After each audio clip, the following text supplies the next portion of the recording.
Hello everyone, good evening.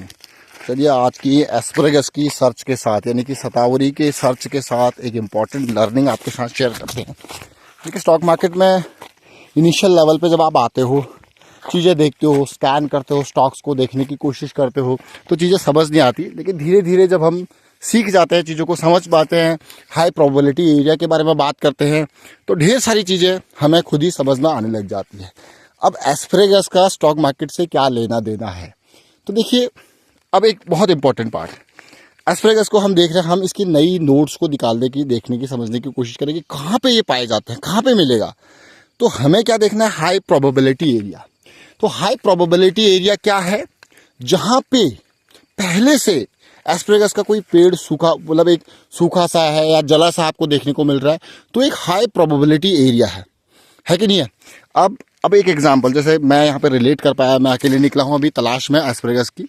तो यहाँ पे ये पेड़ है, देखिए, देख रहे हो ना, एक ऑलरेडी एक सूखा पेड़ जो कि लास्ट ईयर का था एस्परेगस का, मतलब उसका जोन है यहाँ पे, तो वो ऑलरेडी है, मतलब इसकी जड़ यहाँ पे मौजूद है। जब जड़ मौजूद है तो फ्रेश, आप देखिए एक सूखा पेड़ है, ये पेड़ नहीं कहूँगा, एक पौधा कहूँगा एस्परेगस का। और उसके बाद देखिए वहाँ पे एक नई कोपल निकली जो कि ऑलरेडी बड़ी हो गई है, जो हमारे किसी काम नहीं है, क्योंकि जड़ है तो वहाँ से नई नई कोपलें आने वाले टाइम पे निकलती रहेंगी। तो हमारे काम की हमें एक कोपल ये मिल गई जो कि बिल्कुल फ्रेश है। तो हम क्या करेंगे, इसको प्लग करेंगे जहाँ से ये सॉफ्ट इजीली प्लग हो जाएगा। बिल्कुल जड़ से नहीं कर रहे क्योंकि नीचे वाला पोर्शन हार्ड है। तो अभी तक हम कलेक्ट कर चुके हैं ढेर सारे एस्परेगस और धीरे धीरे जस्ट वॉक कर रहे हैं, मिलते जा रहे हैं। बट यहाँ पे हमने क्या सीखा, हाई प्रोबेबिलिटी एरिया।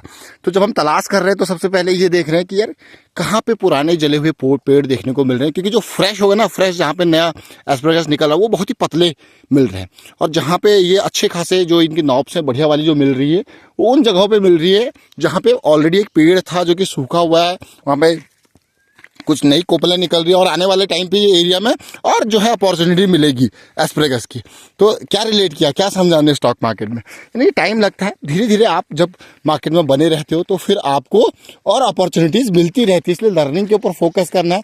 यहाँ पे ढूंढते ढूंढते ये बहुत इंपॉर्टेंट लर्निंग मुझे दिखी, जो कि मार्केट से हम रिलेट कर पा रहे थे और समझ पा रहे थे। आप इसी को देखिए, यहाँ पे ऑलरेडी दो नॉब जो कि बढ़िया अच्छे तरीके से खिल चुके हैं, जो हमारे काम के ऑलरेडी नहीं है। बट एक पेड़ ऑलरेडी सूखा हुआ था, दूसरा भी सूखा हुआ था, क्योंकि ये लास्ट ईयर के होंगे और इसने जड़ यहाँ पे पकड़ ली होगी, तो वो जड़ों से नए नॉब्स निकल रहे हैं। तो उम्मीद करता हूँ कि हाँ, ये छोटी सी लर्निंग आपके काम आएगी। तो इसलिए ये यही नहीं और कहीं पे भी लर्निंग हमारे लिए इम्पॉर्टेंट है।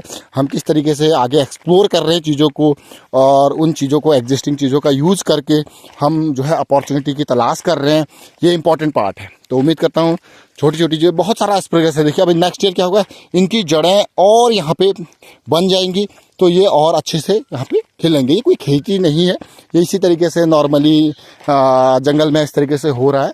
और क्या कहते हैं, अगले साल इसके बीज जैसे आते हैं ऊपर, ये और फैलेगा, है कि नहीं। बट पिछली जड़ पे जहाँ पे था वहाँ पे और अपॉर्चुनिटी मिलेगी ये एस्परेगस नेक्स्ट ईयर में भी।